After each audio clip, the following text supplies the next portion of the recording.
वंदे मातरम, जय मातृभूमि, भारत माता की जय। साथियों, आज एक ऐसा माहौल बन पड़ा है कि हमें, चाहे वह हमारे राष्ट्र के प्रति आस्था हो, चाहे धर्म के प्रति आस्था हो, ढिंडोरा पीट कर उसे दुनिया को बताना होता है। नारों की तेज आवाजें, राष्ट्रभक्ति भी सिर्फ एक प्रदर्शनी बनकर रह गई है, जबकि देशभक्ति के लिए समर्पण की आवश्यकता होती है। देशभक्ति के लिए गंभीर चिंतन की आवश्यकता होती है। देशभक्ति के लिए अपना सर्वस्व आहूत करने की आवश्यकता होती है, चाहे वो कोई पद हो, प्रतिष्ठा हो, धन संपदा हो या स्वयं का पूर्ण अस्तित्व ही क्यों न हो।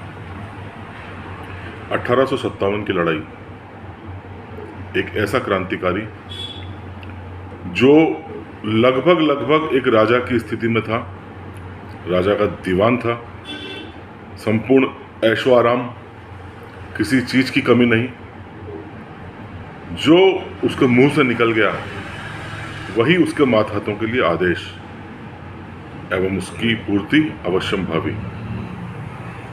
फिर भी मन में एक टीस कि मेरे देश की रियाया, मेरे देश की मासूम जनता क्यों अंग्रेजों की यातनाओं की शिकार है। यहां देशभक्ति का परिचय तो था, लेकिन किसी प्रदर्शनी के स्तर पर नहीं, बल्कि अपने पद, अपनी प्रतिष्ठा को दांव पर लगाकर देश की आजादी की लड़ाई के राह में चलने को तैयार एक सिपाही के रूप में देशभक्ति का जज्बा। आज हम बात करेंगे ऐसे ही एक क्रांतिकारी की, जिनका नाम होता है पांडे गणपत राय जी, जिनका जन्म 17 जनवरी 1809 को झारखंड के बोरो नामक गांव में हुआ। एक जमींदारी कायस्थ परिवार में इनका जन्म हुआ। पिता का नाम रामकिशन राय, माता का नाम सुमित्रा देवी। लेकिन गणपत राय के जीवन में माता पिता से ज्यादा प्रभाव इनके चाचा जी का पड़ा। चाचा जी जो कि छोटा नागपुर प्रदेश के नागवंशी महाराजा जगन्नाथ शाहदेव के दीवान थे। उनका नाम था सदाशिव राय। पांडे गणपत राय अपने चाचा के साथ ही वहीं महल में रहा करते थे।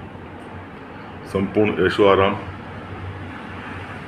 की जिंदगी, राष्ट्रीय ठाट बाट से उनका जीवन व्यतीत हो रहा था। वहीं रहते हुए उन्होंने पारसी, उर्दू, हिंदी इत्यादि भाषाओं में तो निपुणता प्राप्त की। उस दौर में जो भी उच्च शिक्षा के सबसे उच्चतम मापदंड होते थे, उनके आधार पर उन्होंने शिक्षा प्राप्त की। साथ ही चाहे घुड़सवारी हो, चाहे तीरंदाजी हो, चाहे भाला चलाना हो, चाहे बंदूक चलाने का प्रशिक्षण हो, उन्होंने वहीं प्राप्त किया। लेकिन उनके मन में एक टीस थी। जब वह नित्य अत्याचार देखते थे रैयतों पर, सामान्य जनता पर, छोटी छोटी बात को लेकर राजा उन पर कोड़े बरसाते थे, उन्हें यातनाएं देते थे, तो उनके मन में बाल्यकाल से ही एक विद्रोह की स्थिति ने जन्म लिया। एवं यह विद्रोह आने वाले दिनों में फूटकर खुले रूप में आने वाला था, अंग्रेजों के समक्ष एक चुनौती के रूप में। समय ने करवट ली। चाचा सदाशिव की मृत्यु के बाद, चूंकि वो वहीं उसी माहौल में पले बड़े थे, महाराजा को लगा कि यही उपयुक्त है।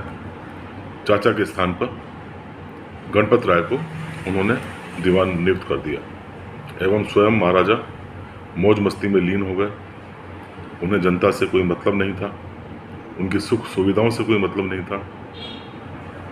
अब जब राजा बिल्कुल निष्क्रिय है, संपूर्ण सत्ता की बागडोर, चाबी गणपत राय के हाथ में है, उन्होंने पूर्ण प्रयास किया कि महाराज अंग्रेजों की चमचागिरी से दूर हों, उनकी पिट्ठूगिरी से दूर हों। लेकिन राजा जानता था कि उसके पास इतनी शक्ति नहीं है। संपूर्ण राज्य दांव पे लगाने के समान है। उसके अंदर वो साहस नहीं था कि गणपत राय की बात मानी जाए, लेकिन गणपत राय अपनी धुन के पक्के महाराजा के समक्ष यही प्रस्ताव रख दिया कि मैं अंग्रेजों का पिट्ठू बनकर यहाँ नहीं रह सकता, चाहे कितना ही बड़ा पद क्यों ना हो। इस प्रकार उन्होंने अपने दीवान पद से इस्तीफा दिया और पद छोड़कर पुनः अपने गांव भोरो लौट आए। यहाँ पर अब देखिए हमारे क्रांतिकारियों के जज्बे। वह ब्रिटिश साम्राज्य जिसका कभी सूर्य अस्त नहीं होता था, वह ब्रिटिश साम्राज्य जिसकी सेना की गिनती की जाए तो कभी खत्म नहीं होती थी, उस ब्रिटिश साम्राज्य के खिलाफ यहाँ उन्होंने एक सेना बनाने की तैयारी कर ली। सेना के लिए नवयुवकों को प्रेरित करना प्रारंभ किया, हथियारों को एकत्रीकरण प्रारंभ किया एवं इसी के परिणाम स्वरूप 1 अगस्त सन 1857 को डोरंडा छावनी में इन्हीं की प्रेरणा से सिपाहियों ने बगावत कर दी। 2 अगस्त रांची को विद्रोहियों ने अपने कब्जे में ले लिया एवं ठाकुर विश्वनाथ शाहदेव के साथ मिलकर इन्होंने जितने भी अंग्रेज वफादार जमींदार थे एवं अफसर थे उन्हें दंड देना प्रारंभ कर दिया। आप देखिए हमारे क्रांतिकारियों का जज्बा। ये आज की बात नहीं कह रहा हूं मैं, ये अंग्रेजों का दौर था। वह दौर जब हम गुलाम थे, वह दौर जब अंग्रेज अमानवीय यातनाएं करते थे, बिना किसी बात पर हमारे भारतीयों को दंड दिया जाता था। हमारे क्रांतिकारियों ने वो शक्ति अर्जित कर ली कि उन्होंने दंड देना प्रारंभ कर दिया उन लोगों को जो अंग्रेजों के पिट्ठू थे, चाहे वो जमींदार हो, चाहे वो अफसर ही क्यों ना हो।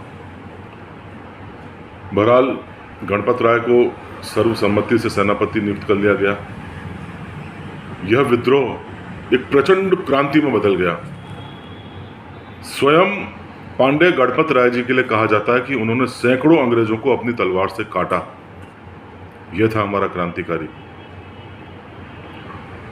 अंग्रेज कमिश्नर उस दौर में हुआ करता था डाल्टन, वो इतना ज़्यादा परेशान हो गया, उसने जिंदा या मुर्दा गणपत राय को पकड़ने पर 500 रुपये का इनाम रखा। यह था गणपत राय का खौफ ब्रिटिश साम्राज्य के खिलाफ। बहरहाल जैसा कि हमारे लगभग हर क्रांतिकारी के साथ, लगभग हमारे हर देशभक्त राजा के साथ जो परिणति हुई, पांडे गणपत राय जी के साथ भी वही हुआ।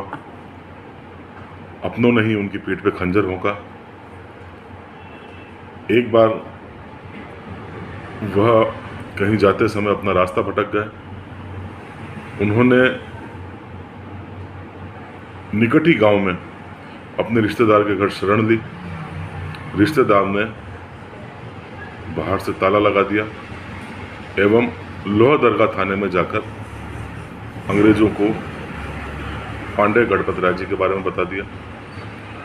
अंग्रेज पूरे दल बल के साथ वहां पहुंचे एवं उन्हें गिरफ्तार कर लिया गया। इतना महान क्रांतिकारी जिन्होंने अंग्रेजों की नाक में दम कर रखा था, अचानक जब ये क्रांतिकारी अंग्रेजों के हाथ लगा तो अंग्रेजों ने बिना किसी मौके को गंवाए, यहाँ तक कि नियमों के विरुद्ध उनका मामले को कोर्ट तक भी नहीं ले जाया गया, उन पर मुकदमा भी नहीं चला।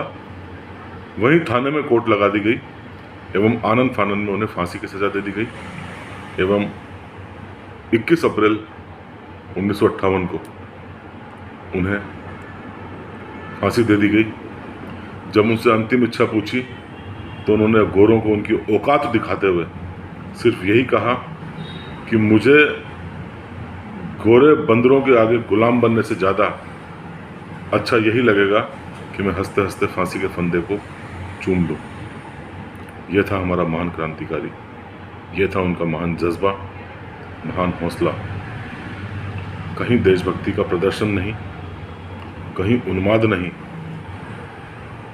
पांडे गणपत राय जी, मातृभूमि सेवा संस्था, आज उनके बलिदान दिवस पर उनका कोटि कोटि वंदन करती है।